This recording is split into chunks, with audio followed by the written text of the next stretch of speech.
이번 주 이벤트로만 보자면 불리한 상황들이 많았습니다. 공매도 재개됐고 원자재, 곡물, 소비재, 물가 상승 이슈에 제닛 옐런 미 국무장관의 금리 인상 발언까지 나왔습니다. 결과적으로 이번 주 시장은 선방했다고 표현할 수 있을 것 같습니다. 상황이 어려울 때 잘해야 그게 진짜 실력이라고 하지 않습니까? 지금 우리 시장 체력이 그런 것 같습니다.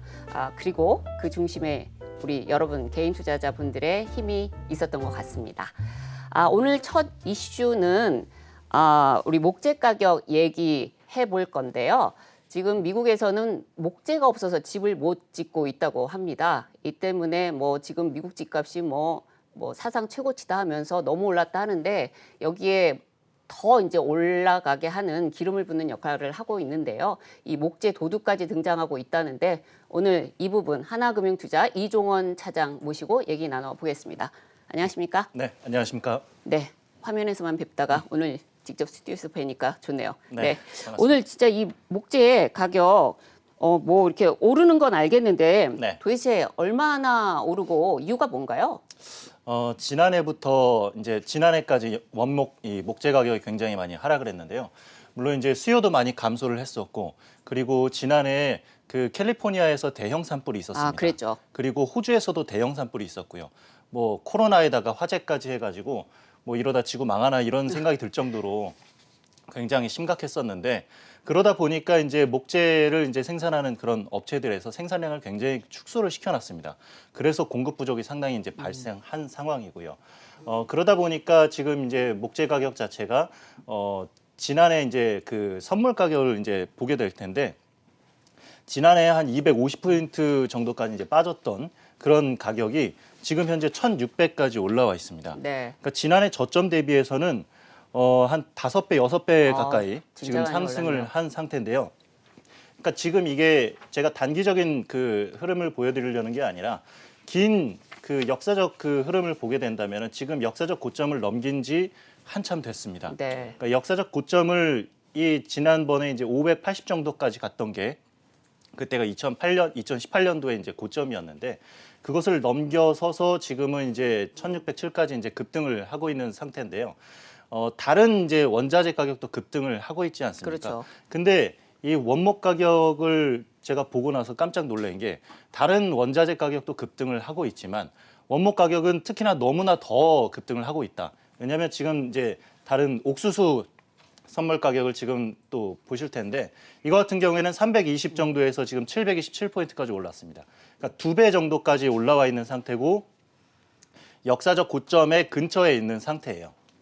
그리고 대두 선물 같은 경우에도 지금 역사적 고점에 지금 비슷한 상태고요.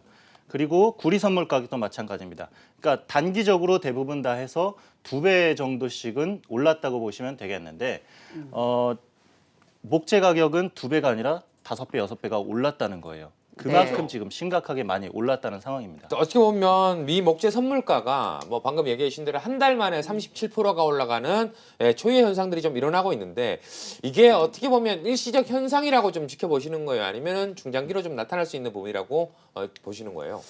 장기까지는 예측하기가 좀 어렵고요. 중기 정도로는 어느 정도 지속이 될 거라고 보이는 게, 지금 현재 그 미국에서 주택 착공 실적을 보게 되면은 이제 4월 20% 이상이 지금 증가를 한 상태입니다. 네. 그리고 나서 그 이제 연간 추이를 보게 되면은 언제나 대부분 4월보다는 5월, 그리고 6월이 조금 더 이 주택 신규 착공 실적이 늘어나는 경향이 있었기 때문에 지금 4월 이제 5월에 이제 접어드는 상황이고, 그리고 이제 6월로 넘어가고 7월로 넘어갈수록 계속적으로 이제 주택 신규 착공이 늘어나게 될 텐데, 지금 벌써 목재 가격이 이렇게 올라서 지금 뭐 광란이라고 표현을 할 정도로 네. 그 정도로 지금 수요가 급증을 하고 있다 보니까 아무래도 여기에 대해서 그 미국 전문가들도 어느 정도의 상황은 좀 더 지속될 것이다라고 지금 분석을 하고 있습니다. 어떻게 보면 이게 뭐 우리가 폭탄 돌리기라고 얘기를 좀 하잖아요. 네. 나도 올랐으니 너도 올라라, 너도 올랐으니 얘도 올라라, 뭐 이렇게 돌리는데, 이게 한쪽 원자재 쪽에 좀 빠진다면 그때부터는 좀 조심을 해야 될까요? 아니면 전반적으로 빠질 때까지 좀 기다려 봐야 되는 건가요? 이거는 이제 가격의 하락을 좀 기다리기보다는 수요와 공급을 좀 지켜보셔야 될 것 같습니다. 왜냐하면 가격 자체는 사실상 너무 많이 올랐어요. 네. 다들 아시다시피 너무 많이 올랐고 원자재 가격이 정말 이렇게까지 오르면 상품 가격이 과연 어느 정도 선에서 버텨줄 수 있을 것인가? 그 제품 가격을 어느 정도까지 소비자한테 전가시킬 수 있을 것인가? 이러한 관점들이 계속적으로 이제 그 역학관계들의 그 뭐 이제 좀 갑과 을의 관계도 있을 거고요. 이런 관계들에 의해서 조금씩 이제 기업들의 희비가 엇갈릴 텐데 지금 이 목재 가격 같은 경우에는 지금 수요가 워낙에 이제 증가를 하고 있다 보니까 그리고 지금 집이 부족하기 때문에 더 이상 지금 더 안 지을 수가 없는 상황이잖아요. 그런 상황이기 때문에 수요는 계속적으로 이어질 것이고 국내도 마찬가지지만 특히나 미국에서 지금 폭발적으로 가격이 증가하고 있기 때문에 국내에도 충분히 그 영향이 또 있을 거고요. 그 영향이 아무래도 이제 기업들의 실적을 가를 것 같습니다. 네. 네. 자, 이게 수요와 공급 문제다라고 또 이야기를 잘 해주셨는데 아무래도 뭐 최근 미 정부에서도 그렇고 친환경이라는 이야기가 상당히 대두되고 있잖아요. 어떻게 보면 우리가 원목이 필요하더라도 공급량을 늘려주면 되는데 그렇게 또 하다 보면 친환경하고도 또 어떻게 보면 관련이 또 있을 것 같다는 생각도 들거든요. 네. 이 부분은 어떻게 좀 해소될 거라고 생각하세요? 이제 그 원목을 그러니까 단기적으로 이렇게 공급을 늘리기가 쉽지가 않습니다. 지금 현재 그 수출 물동량이 굉장히 지금 폭증을 해가지고 다른 원자재들을 다루기도 바쁘거든요. 거기에 비해서 조금 밀리다 보니까 목재 가격이 좀 오히려 더 오르는 그런 상황도 벌어진 거고요. 네. 그리고 동남아 쪽에서 이 수출 물량들이 이제 많이 나와야 되는데 나무라는 게 이제 벨 수 있는 연령이나 제한들이 있습니다. 그러니까 무작정 많이 베어내서 공급을 할 수는 없는 상황이거든요.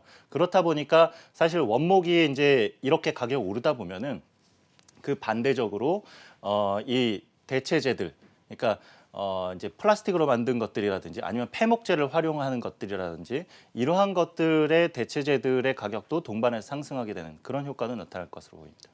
그래서 이 목재 부분은 어떻게 보면 이제 미국에서 이제 집 짓는 게 이제 늘어나서 수요는 늘었는데 목재는 그만큼 이제 빨리빨리 공급이 안 되고 재고도 별로 없었고 뭐 이런 부분이잖아요. 수요 공급의 네. 불일치가. 그래서 어떻게 보면 이제 코로나 수혜주라고 불리기도 하고. 그래서 네. 이제 최근에 이제 바이든의 이제 친환경 뭐 어떤 여러 투자 이런 얘기 나오면서 그러면 과연 목재로 짓는 집은 뭐 이게 친환경일까? 아니면 오히려 숲을 훼손하니까 이게 뭐 친환경이 아닐까 하면서 그런 부분도 좀 친환경의 수혜주가 될 수 있는 부분인가 아닌가 그게 좀 궁금하긴 했어요. 포인트가 약간 그쪽이었나요? 예. 뭐 그런데 이제 그 부분은 이제 미루어 짐작해서 좀 네. 말씀을 들었다고 생각을 하고 네, 목재 관련해서 또 우리 종목들이 많이 움직이고 있는 것 같아요. 이번 주는 특히. 그래서 목재 관련해서 좀 주목해봐야 할 종목 어떤 종목이 있을지도 궁금하네요. 네, 오늘 이제 그 관심 있게 지금 보고 있는 종목을 먼저 말씀을 드릴 텐데요. 이건산업을 관심 있게 좀 보고 네. 있습니다. 이건산업은 이제 조림을 국내에서 가장 많이 그리고 처음으로 했던 회사고요. 지금 현재 솔로몬 군도에 조림을 하고 있는데 이게 이제 1980년도에 진출을 해서 95년부터 나무를 심기 시작했고요. 지금 이제 20년이 좀 넘었죠. 그래서 실질적으로 이제 나무를 조림을 다 이제 한 상태에서 이제 베어서 이제 판매를 이제 하고 있는 그런 상황이라고 보시면 되겠는데 규모가 제주도의 2배 규모입니다. 네. 그러니까 어마어마하거든요. 11억 평이에요. 네네. 그러니까 다른 이 조림을 한다 하는 지금 회사들 뭐 한솔 홈데코 같은 경우에도 1억 평이 안 됩니다. 근데 지금 이건산업 같은 경우는 11억 평 규모를 지금 하고 있기 때문에 상당한 규모로 지금 진행을 하고 있다라고 보시면 되겠고요.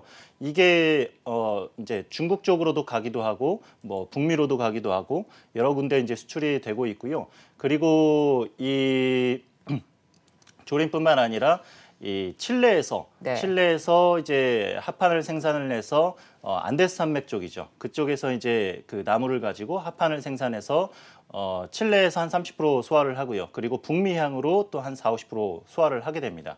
그러니까 지금 뭐 해상 물동량이 지금 날리기 때문에 칠레 쪽에서 북미 쪽으로 뭐 바로 육상으로 가도 되거든요. 그런 식으로 해서 지금 이제 바로 그 칠레 법인 쪽에서는 조금 더 좀 직접적으로 아무래도 가격 상승의 효과가 나타나지 않을까 보고 있습니다. 네. 이게 뭐 지금 얘기해 주신 대로 이건산업도 상당히 또 좋은 기업이고 이야기를 좀 잘 해주셨는데 같이 좀 목재하는 것 중에서는 한솔홈데코도 얘기해 주셨지만 성창기업지주라는 종목도 네. 있더라고요. 네. 이 종목 같은 경우에도 뭐 지금 재무적으로도 상당히 또 괜찮은 종목으로 자산주로 또 평가받고 있는데 이쪽 두 종목은 어떻게 좀 보고 계세요? 성창기업지주도 좋다고 보고 있고요. 이제 성창기업지주 같은 경우에는 조림 쪽에 많이 포커스가 돼 있다기보다는 이 업체는 이제 그 PB라고 해서 이제 그 판재를 이제 좀 폐목재죠. 폐목재를 이제 갈아서 만들어서 이제 합판을 만드는 그런 쪽에 이제 특화가 많이 돼 있고요. MDF 쪽이라고 해서 이제 MDF 합판이라고 얘기들을 많이 하는데 한솔홈데코도 그렇고 이 성창기업지주도 그렇고 MDF 합판을 가지고 만든 그 이제 합판들이 조금 이제 그 뭐랄까요 그 나무의 섬유질을 갈아서 뭐 접착제를 이렇게 섞어서 만든 그런 거거든요.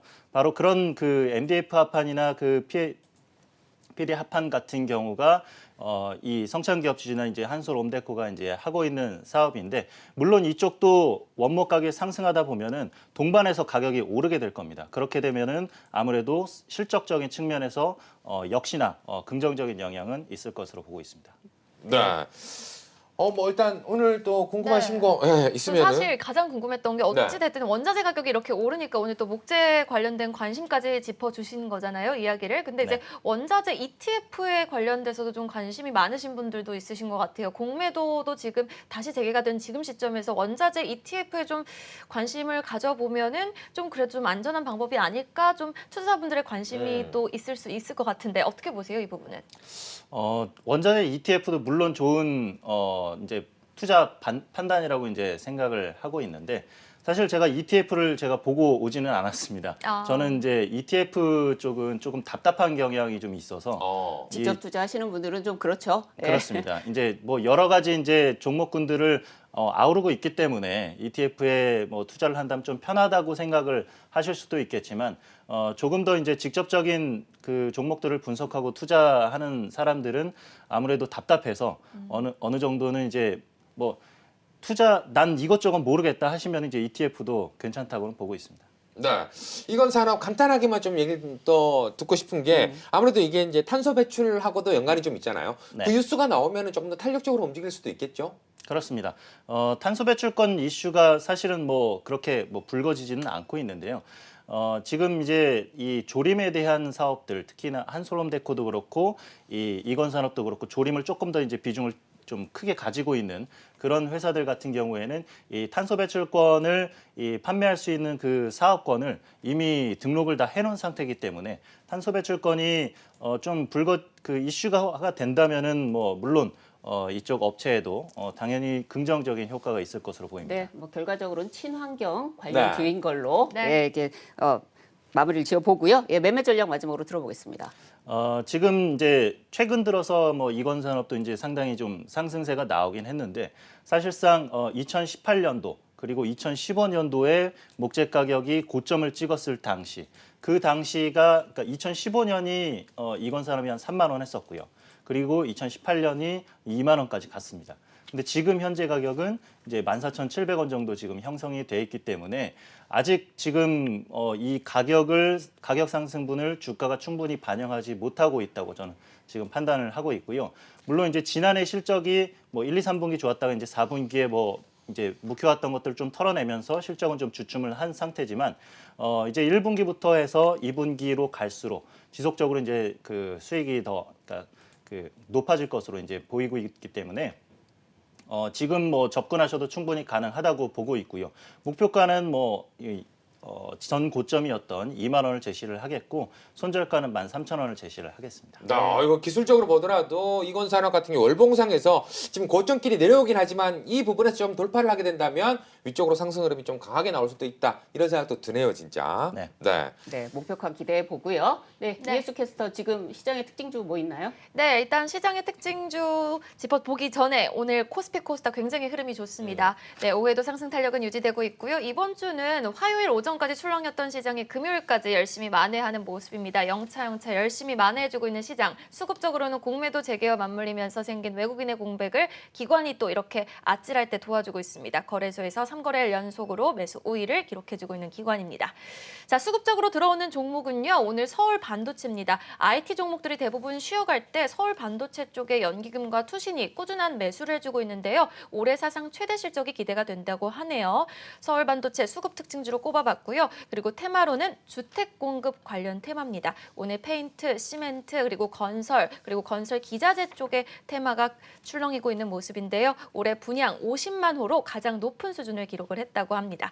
그리고 이슈 종목으로는 SM입니다. 미국 MGM 미디어 회사와 K-팝 그룹 오디션을 진행한다라는 소식이 들려오면서 SM이라든지 YG엔터가 오랜만에 시세를 형성하고 있고요. 리포트 종목은 CJ ENM인데요. 신한금융투자에서 2분기 실적 개선이 지속될 것이다 라면서 목표가를 상향 조정하는 리포트를 내놨지만 그동안 이미 선 반영돼서일까요? 주가는 쉬어가는 흐름입니다. 자, 이렇게 특징주 4종목을 꼽아봤는데요. 오늘 대표님이 보시기에는 어떤 종목이 가장 매매 전략을 듣고 가볼 만한 종목인지 궁금합니다. 네, 우리 이 차장님 네. 지금 말씀 들으신 이 4개 중에서는 어떤 거를 좀 꼽아주시겠어요? 일단 주택 공급 쪽을 좀 보고 싶은데요. 아무래도 지금 그 시장의 이슈가 이쪽으로 좀 많이 가고 있는 것 같습니다. 네. 그러니까 뭐 건자재도 그렇고 건설도 그렇고 토목도 그렇고 페인트도 그렇고 다들 이제 이쪽 이 뭐 깎고 부시고 그리고 새로 뭐 짓고 이런 쪽으로 지금 많이 포커싱이 돼서 이제 움직이고 있는데 이 주택 공급 같은 경우가 뭐 올해 50만 호를 공급을 하겠다라고는 했지만 사실 그게 실질적으로 다 될지는 저는 뭐 약간 아직은 의문이죠. 모르겠습니다. 네. 굉장히 의문이 들고 있고요. 약간 좀 뭐랄까요? 지금 현재 정부 쪽에서 나오는 뭐 정책이라든지 이런 것들이 좀 많이 부풀려지는 경향은 조금 있습니다. 뭐 목표니까 앞으로 이렇게 하겠다는 목표이기 때문에. 근데 실질적으로 이제 그 기업들의 영향을 미칠까에 대해서는 거기에 대해서는 조금 의심을 좀 가지고 봐야 될 것 같고요. 약간 뭐 철강이나 화학 쪽이랑은 맥이 좀 다르다고 봐야 될 것 같습니다. 네. 건설 쪽은. 왜냐면은 철강이나 화학은 지금 실적이 정말 어마어마하게 서프라이즈. 너무 잘 나와요. 네. 그러니까 깜짝 놀랄 정도지 않습니까? 그러니까 실적을 확인하고 이 정도 나오겠지 하고 서프라이즈를 예상을 했는데 그거보다 막 80% 더 이상으로 나오고 하다 보니까 그쪽은 이미 실적을 기반으로 해서 완전 그 탈바꿈을 한 상태라고 보시면 되겠어요. 하지만 건설 쪽은 그 정도는 아니거든요. 뭐 현대건설이라든지 뭐 대여건설의 실적들을 보면은 뭐 좋긴 좋았습니다. 근데 뭐 한 20-30% 정도 서프라이즈. 뭐 요 정도거든요. 물론 이제 평소 때라고 생각을 하게 되면은 20-30%도 엄청난 뭐 굉장한 뭐 대단한 그쵸. 이제 실적이지만 지금 뭐 철강화학 쪽은 그 정도 이상의 뭐 7-80% 이상의 그런 서프라이즈가 나오고 있는 상황이기 때문에 거기보다는 조금은 떨어진 상태라고 보고 있고요. 물론 이제 대형 건설사들은 계속 좋을 수 있지만 지금 뭐 많이 오르고 있는 토목이라든지 페인트 이런 회사들의 실적까지 그렇게 좋아질 것인가는 좀 선별해서 볼 필요가 많이 있다고 보고 있습니다. 네. 그럼 조용한 차석이라고 생각을 하면 되겠네요. 굉장히 시끄러운 수석, 조용한 차석. 차석 정도까지는 아니고요. 제 비유가 네, 알겠습니다. 네, 그러니까 건설 쪽은 테마로 보시는 게 나을 것 같아요. 네. 지금 중소형 뭐 건자재든지 이런 종목군들이 움직이는 거는 뭐 항상 있을 수 있는 매년 매 분기마다 있을 수 있는 테마 정도라고 보시면 되겠고요. 화학 철강 쪽은 테마가 아니라 이제 완전히 숫자로 산업에 지키니까. 네, 네. 숫자로 지키는 탈바꿈하는 업체다라고 보시면 되겠습니다. 알겠습니다. 네, 오늘 이종원 차장님 여러 가지 말씀 잘 들었습니다. 네. 고맙습니다. 네, 감사합니다.